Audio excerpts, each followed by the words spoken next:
अगर आप बात ज्यादा करते हो और काम कम करते हैं तो यही आप में एक बहुत बड़ी कमी है, क्योंकि ज्यादा बात करने वाले लोग कभी सफल नहीं हो पाते हैं और सफल लोग ज्यादा बात नहीं करते, वह कर कर सिर्फ दिखाते हैं। इसके लिए कभी ज्यादा बोलना नहीं चाहिए और वह काम कर दिखाना चाहिए जो आप करना चाहते हैं। यह दुनिया जरूरत के आधार पर चलती है। आप इस बात को जितनी जल्दी समझ लेंगे, आपकी जिंदगी बहुत जल्द आसान हो जाएगी, क्योंकि बेवजह काम कोई आपको कभी नहीं पूछेगा।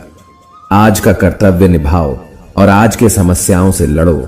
उन चीजों की प्रतीक्षा करके अपने आप को कमजोर और विचलित ना करें जिन्हें आप देख नहीं सकते।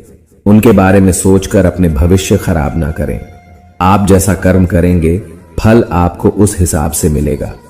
दुनिया के सबसे ज्यादा सपने इस बात ने तोड़े हैं, लोग क्या कहेंगे, सबसे बड़ा रोग क्या कहेंगे। लोग उस बात पर ध्यान मत दीजिए जो आपके पीठ पीछे बात करते हैं। इसका सीधा सा अर्थ है आप उससे 2 कदम आगे हैं और इस दुनिया में आपको कोई आगे देखना पसंद नहीं करता। जो लोग इच्छाओं के पीछे भागते रहते हैं उन्हें कभी शांति नहीं मिल सकती है। श्री कृष्ण कहते हैं कि इच्छाओं का अंत कभी नहीं होता। हमारी एक इच्छा पूरी होती है तो तुरंत ही दूसरी इच्छा पैदा हो जाती है। जब तक इच्छाओं का त्याग नहीं किया जाएगा तब तक मन को शांति नहीं किया जा सकता है। हजारों खोखले शब्दों से अच्छा वह एक शब्द है जो शांति लाए। कोई तुम्हारे कंधे पर हाथ रखता है तो तुम्हारा हौसला बढ़ता है, पर जब किसी का हाथ कंधे पर नहीं होता तुम अपनी शक्ति खुद बन जाते हो और वही शक्ति ईश्वर है। आप पूरे ब्रह्मांड में कहीं भी ऐसे व्यक्ति को खोज ले जो आपको आपसे ज्यादा प्यार करता हो। आप पाएंगे कि जितना प्यार आप खुद से कर सकते हैं उतना कोई आपसे नहीं कर सकता। यदि कोई व्यक्ति लोगों से कम बात करता है तो उसे घमंडी, मतलबी और बेकार न समझे। हर महान व्यक्ति दूसरों से ज्यादा खुद के साथ बिताना ज्यादा पसंद करते हैं। कोई व्यक्ति इसलिए ज्ञानी नहीं कहलाता क्योंकि वह सिर्फ बोलता रहता है, लेकिन अगर वह शांतिपूर्ण, प्रेमपूर्ण और निर्भय है तो वह वास्तव में ज्ञानी कहलाता है। जिस तरह से तूफान एक मजबूत पत्थर को हिला नहीं पाता, उसी तरह से महान व्यक्ति तारीफ या आलोचना से प्रभावित नहीं होते। आपके पास जो कुछ भी है उसे बढ़ा चढ़ाकर मत बताइए और ना ही दूसरों से ईर्ष्या कीजिए। जो दूसरों से ईर्ष्या करता है उसे मन की शांति नहीं मिलती। जो जगा हुआ है उसके लिए रात लंबी है, जो थका हुआ है उसके लिए यात्रा लंबी है। जो व्यक्ति सच्चा धर्म नहीं जानता उसके लिए यह जिंदगी लंबी है। इस पूरे संसार में इतना अंधकार नहीं है कि वो एक छोटी से दीपक का उजाला बुझा सके। घृणा घृणा से नहीं प्रेम से खत्म होती है, यह शाश्वत सत्य है।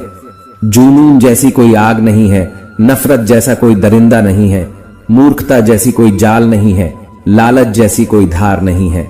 कोई भी व्यक्ति सिर मुंडवाने से या फिर उसके परिवार से या फिर एक जाति में जन्म लेने से संत नहीं बन जाता। जिस व्यक्ति में सच्चाई और विवेक होता है वही धन्य है, वही संत है। ईर्ष्या और नफरत की आग में जलते हुए इस संसार में खुशी और हंसी कैसे स्थायी हो सकती है। अगर आप अंधेरे में डूबे हुए हैं तो आप रोशनी की तलाश क्यों नहीं करते। आप अपने गुस्से के लिए दंडित नहीं हुए, आप अपने गुस्से के द्वारा दंडित हुए हो। अपने तन को स्वस्थ रखना भी एक कर्तव्य है, अन्यथा आप अपनी मन और सोच को अच्छा और साफ नहीं रख पाएंगे। ध्यान से ज्ञान प्राप्त होता है, ध्यान की कमी अज्ञानता लाती है। अच्छी तरह जानो क्या तुम्हें आगे ले जाता है और क्या तुम्हें रोके रखता है, और उस मार्ग को चुनो जो बुद्धिमत्ता की ओर ले जाता हो। अगर व्यक्ति से कोई गलती हो जाती है तो कोशिश करें कि उसे दोहराएं नहीं, उसमें आनंद ढूंढने की कोशिश न करें, क्योंकि बुराई में डूबे रहना दुह को न्योता देता है। क्रोध को पाले रखना खुद झर पीकर दूसरे के मरने की अपेक्षा करने के समान है। किसी जंगली जानवर की अपेक्षा एक कपटी और दुष्ट मित्र से अधिक डरना चाहिए। जानवर तो बस आपके शरीर को नुकसान पहुंचा सकता है, पर एक बुरा मित्र आपकी बुद्धि को नुकसान पहुंचा सकता है। स्वास्थ्य सबसे बड़ा उपहार है, संतोष सबसे बड़ा धन है, वफादारी सबसे बड़ा संबंध है। मन और शरीर दोनों के लिए स्वास्थ्य का रहस्य है। पति पर शक मत करो, ना ही भविष्य की चिंता करो, बल्कि बुद्धिमानी और ईमानदारी से वर्तमान में जियो। एक कुत्ता इसलिए अच्छा नहीं समझा जाता क्योंकि वह अच्छा भौंकता है। एक व्यक्ति इसलिए अच्छा नहीं समझा जाता क्योंकि वह अच्छा बोलता है। जो आप सोचते हैं वह आप बन जाते हैं। जो आप महसूस करते हैं उसे आकर्षित करते हैं। जिसकी आप कल्पना करते हैं उसका आप निर्माण करते हैं। श्री कृष्ण कहते हैं, मैं इंसानियत में बसता हूं और लोग मुझे मजहबों में ढूंढते हैं। अपने विचारों पर ध्यान दो क्योंकि वह तुम्हारे शब्द बनेंगे। अपने शब्दों पर ध्यान दो क्योंकि वह तुम्हारे कर्म बनेंगे। और अपने कर्मों पर ध्यान दो क्योंकि वह तो स्वयं बनोगे। मजबूत इंसान को देखकर लोग सोचते हैं ये कभी टूटता क्यों नहीं, लेकिन लोग यह नहीं जानते कि टूटने के बाद ही वो व्यक्ति इतना मजबूत हो पाया है। हम न नास्तिक है न आस्तिक, हम तो केवल वास्तविक है। जो अच्छा लगे उसे ग्रहण करो, जो बुरा लगे उसका त्याग करो। फिर चाहे वो विचार हो, कर्म हो, मनुष्य हो या धर्म हो। आपका बीता हुआ कल जितना भी बुरा हो, आप फिर से शुरुआत कर सकते हैं। असल में अहंकार का अर्थ ही है कि मेरी कोई चर्चा करे, मुझे कोई जाने, मुझे कोई पहचाने, मैं हूं, मैं कुछ हूं। जीवन मिलना भाग्य की बात है, मृत्यु होना समय की बात है।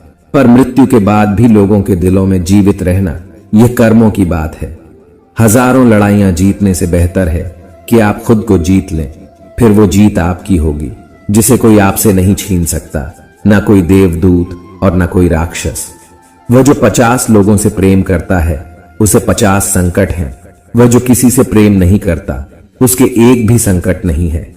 अगर आप वास्तव में स्वयं से प्रेम करते हैं तो आप कभी भी किसी को ठेस नहीं पहुंचा सकते हैं। अगर आप वास्तव में स्वयं से प्रेम करते हैं तो आप कभी भी किसी को ठेस नहीं पहुंचा सकते हैं। एक क्षण एक दिन को बदल सकता है, एक दिन एक जीवन को बदल सकता है और एक जीवन पूरे विश्व को बदल सकता है। एक तेज धार चाकू की तरह है जीभ, बिना खून बहाए मार देती है।